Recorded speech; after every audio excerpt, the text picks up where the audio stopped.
ذمہ داری امت کے سر پر ہی ہے، اور جو ذمہ داری امت کے کندھے پر رکھی گئی ہے، کلکم راع وکلکم مسئول عن رعیتہ، جو ذمہ داری امت پر پڑی ہے، اس ذمہ داری کے احساس کے نہ ہونے کی وجہ سے ایک آدمی اپنی نجات کے لیے ایمان اور اعمال کو کافی سمجھ لیتا ہے۔ ایک آدمی اپنی نجات کے لیے ایمان اور اعمال کو اس لیے کافی سمجھ لیتا ہے کہ اس کے اندر سے جناب رسول اللہ صلی اللہ علیہ وسلم کی طرف سے ملی ہوئی ذمہ داری کا احساس نکل گیا ہے، اور وہ اپنی مسئولیت اور اپنی ذمہ داری کو بھلائے ہوئے ہے۔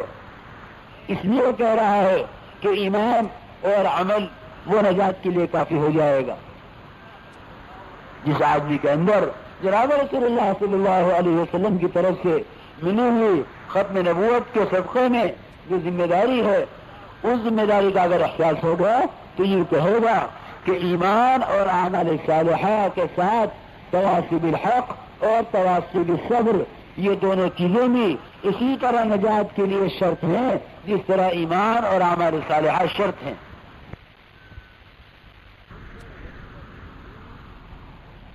إلا الذين آمنوا وعملوا الصالحات وتواصوا بالحق وتواصوا بالصبر۔ مفتی شفیع صاحب رحمۃ اللہ علیہ فرماتے ہیں کہ چار چیزیں ہیں، یہ چار چیزوں پر یہ نسخہ، قرآنی نسخہ جو ہے، یہ چار چیزوں سے مرکب ہے۔ یہ قرآنی نسخہ چار چیزوں سے مرکب ہے: ایمان، اعمال صالحہ، تواصی بالحق، تواصی بالصبر۔ اب ایک آدمی یہ کہتا ہے کہ میں تو اپنی ذات سے نماز پڑھتا ہی ہوں، میں تو اپنی ذات سے نماز پڑھتا ہی ہوں، میری نماز، میرا روزہ، میرا حج، میری زکوٰۃ، میرے اعمال، میرے اخلاق، میرے معاملات، میرا معاشرہ، میری قبر، میرا حشر، میری دوزخ، میری جنت، میں جانوں میرا کام۔ مفتی شفیع صاحب رحمۃ اللہ علیہ نے صاف صاف لکھا ہے، جو آدمی صرف اپنی ذات کی فکر کر رہا ہے، اپنے متعلقین کی، اپنے دوست احباب کی فکر نہیں کر رہا ہے، اس نے اپنے اوپر نجات کا دروازہ بند کر لیا، اس نے اپنی نجات کا دروازہ بند کر لیا۔ صاف لکھا مفتی شفیع رحمۃ اللہ علیہ نے معارف القرآن میں۔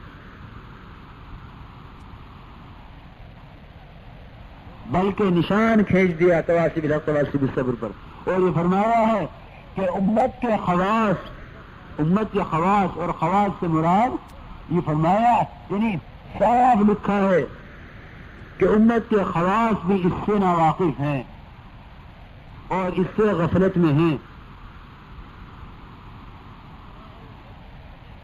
میرے دوست بزرگوں، امت کو امت کے حوالے کیا ہے، ایک ایک امتی پر سارے عالم کے انسانوں کی ذمہ داری ہے،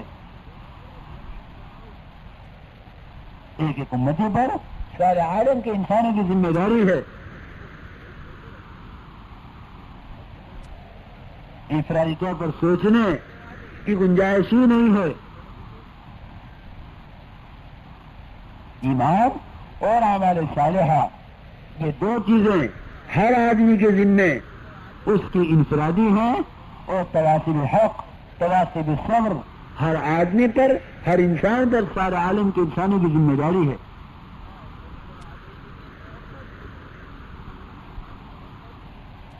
لیکن عام طور سے ایمان اور اعمال صالحہ کو بولا جائے گا، اور عام طور سے ایمان اعمال صالحہ کو یہ ذریعہ نجات سمجھا جائے گا۔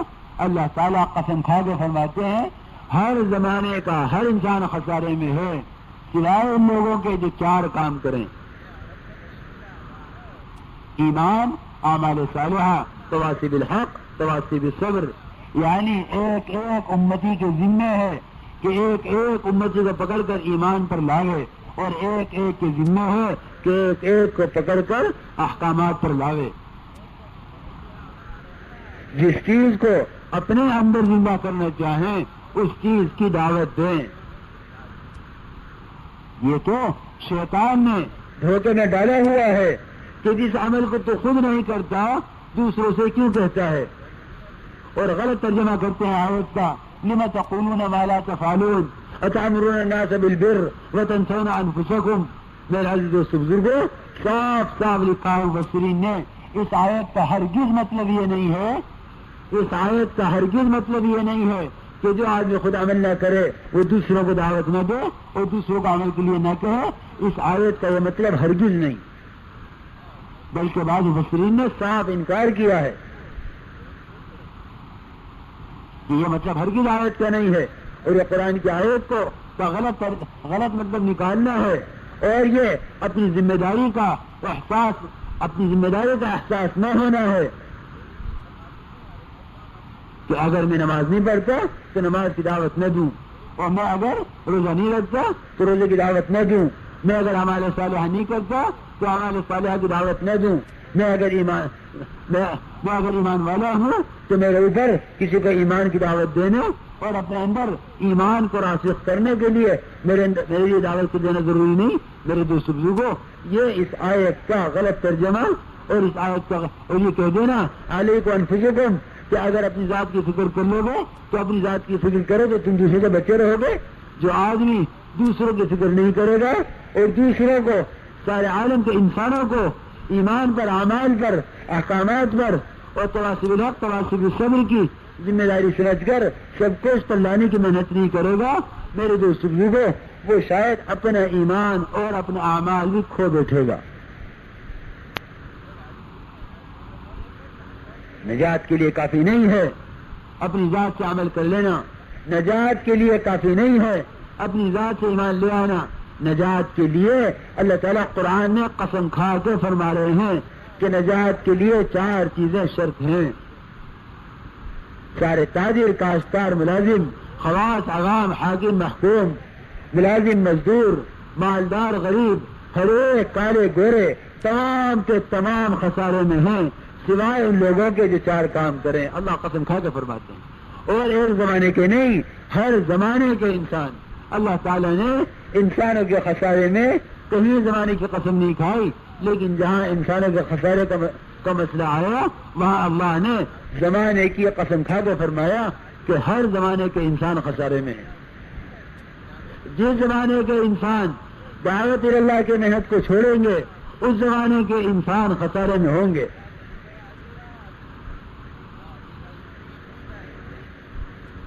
تواصی بالحق، تواصی بالصبر، تواصی بالحق امر بالمعروف ہے، اور تواصی بالصبر نہی عن المنکر ہے.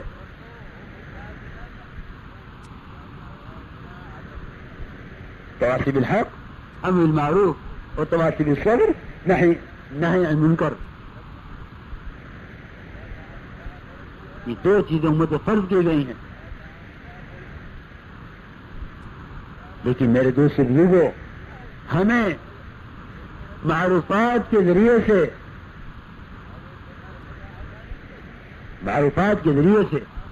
امت کو لانا ہے کہ بھائی یہ بھلائی کا حکم کرتے ہیں اور برائی سے روکتے نہیں. میرے عزیز دوستو بزرگوں، جس کو بھلائی کا حکم کیا جائے گا اور وہ بھلائی پہ آ جائے گا، برائی تو خود چھوڑ دے گا. برائی خود چھوڑے گا، اس لیے کہ اللہ تعالیٰ نے معروفات کے اندر منکرات کے چھوڑنے کی تاثیر رکھی ہے. بلکہ ہم قرآن پر ایمان لائے ہیں اور کہتے ہیں ذالک الکتاب لا ریب فیہ. قرآن میں یہ قرآن، اس میں جو کچھ کہا گیا اس میں کوئی شک نہیں ہے. اس قرآن کا فیصلہ ہے ان الصلاۃ تنہی عن الفحشاء والمنکر. اتنی نماز پر امت کو لاؤ گے، یہ امت منکرات خود چھوڑے گی کہ نماز اس سے منکرات چھوڑاوے گی. نماز منکرات خود چھوڑاوے گی. امر بالمعروف کے لیے قوت کا ہونا، سلطنت کا ہونا اور قوت کا ہونا اور بادشاہت کا ہونا اور ہتھیار کا ہونا کوئی شرط نہیں ہے. برائی کا حکم ایک ننگا بھوکا فقیر ہر ایک کر سکتا ہے، لیکن برائی سے روکنے کے لیے کہ اس کے لیے استطاعت کا ہونا شرط ہے. من رأى منكم منكرا فليغيره بيده فإن لم يستطع فبلسانه فإن لم يستطع فبقلبه. اس ہاتھ کی بھی قوت چاہیے گی، زبان کی بھی قوت چاہیے گی. اگر یہ قوت اس کے پاس نہیں ہے تو اس کو اجازت ہے کہ ہاں اگر اس طرح طاقت نہیں رکھتا تو یہ کر، اور یہ نہیں طاقت تو یہ کر. لیکن برائی کا حکم کرنے میں کوئی شرط نہیں لگائی گئی کہ معروفات کے ذریعے سے امت کو اس طرح لاؤ کہ منکرات امت خود چھوڑ دے.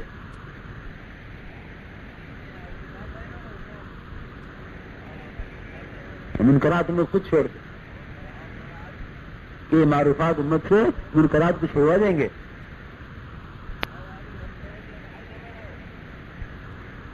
اس لیے میرے دوست بزرگوں، ہمیں ہماری اس ذمہ داری کا احساس ہونا چاہیے کہ بھئی میں اپنی ذات سے نہیں ہوں، سارے عالم کے انسانوں کی مجھ پہ ذمہ داری ہے. سارے عالم کے انسانوں کی مجھ پہ ذمہ داری ہے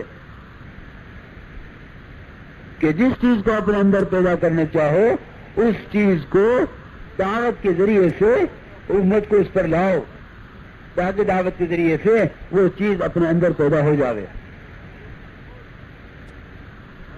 ایک ہے مصلح بن کے کام کرنا، ایک ہے صالح بن کے کام کرنا. اپنے اندر اتارنے کے لیے جو کرے گا اللہ اس کو صالح بنائے گا، پھر اللہ اس کو مصلح بنائے گا. اور جو آدمی مصلح بن کے کام کرے گا وہ کیونکہ صالح نہیں ہے اور امت کی اصلاح کے لیے کر رہا ہے، امت کی اصلاح کے لیے جو حکم امت کی اصلاح کے لیے دیا جاتا ہے وہ حکم تو امت کو چبھتا ہے. وہ بات امت نہیں مانتی کہ میری اصلاح کے لیے کہی جا رہی ہے. ہم اپنی اصلاح کے لیے کہیں گے، اپنے اندر اتارنے کے لیے جس بات کو کہیں گے اللہ تعالیٰ ہمارے اندر اس کی حقیقت کو اتارے گا. اور جب کسی چیز کی حقیقت اپنے اندر اتر جاتی ہے تو پھر اس بات کے اندر تاثیر پیدا ہو جاتی ہے، اس بات کے اندر تاثیر پیدا ہو جاتی ہے. حضرت ابراہیم علیہ السلام سے تمام لائن کی قربانی دلوا کر، بیوی کی لائن کی، بچے کی لائن کی، وطن کی لائن کی، ساری قربانی دلوا کر اور کہا حضرت ابراہیم علیہ السلام سے اذن فی الناس بالحج یاتوک رجالا، کہ بات نے ایسی قوت ڈالی کہ حضرت ابراہیم علیہ السلام کو سارے عالم کے انسانوں میں حج کا اعلان کروا دیا. یوں کہا حضرت ابراہیم علیہ السلام نے میری بات کون سنے گا، میری بات کہاں تک پہنچے گی؟ اللہ تعالیٰ نے فرمایا کہ آواز لگانا تمہارا کام، پہنچانا ہمارے ذمے ہے، پہنچانا ہمارے ذمے ہے. میرے عزیز دوستو بزرگوں، جب ہم ایک بات کو کہتے اپنے اندر اس کی حقیقت کو پیدا کر لیں گے اللہ تعالیٰ اس بات کو لوگوں قلوب تک پہنچا دے گا. اللہ تعالیٰ نے اس وادی میں سے جس کو چاروں طرف سے پہاڑوں میں گھیرا ہوا ہے حضرت ابراہیم علیہ السلام کی آواز کو سارے عالم میں پہنچا دیا، اور محبوبیت اور مقبولیت اس درجے کی عطا فرمائی یاتوک رجالا کہ سارے عالم کے انسان تمہارے پاس پیدل چل چل کر آئیں گے. وعلی کل ضامر یاتین من کل فج عمیق، دشوار گزار گھاٹیوں سے، مشاق اونٹیوں پر. اور دیکھ لو سارا عالم کیسا کھینچا جاتا ہے بیت اللہ پر. اللہ تعالیٰ نے حضرت ابراہیم علیہ السلام کی قربانیوں پر ان کی بات کی قوت ان کی زبان میں رکھ دی. اس طرح جس چیز کو امت میں ہم پیدا کریں گے اللہ تعالیٰ اس کی حقیقت ہمارے اندر اتار دے گا. اب ہر ایک کو دعوت دو، ہر ایک کے سامنے اللہ کی ذات کی بڑائی، اللہ کی ذات سے ہونے، اللہ کی ذات عالی سے مسائل کے حل کا ہر ایک کو یقین دلاؤ کہ جہاں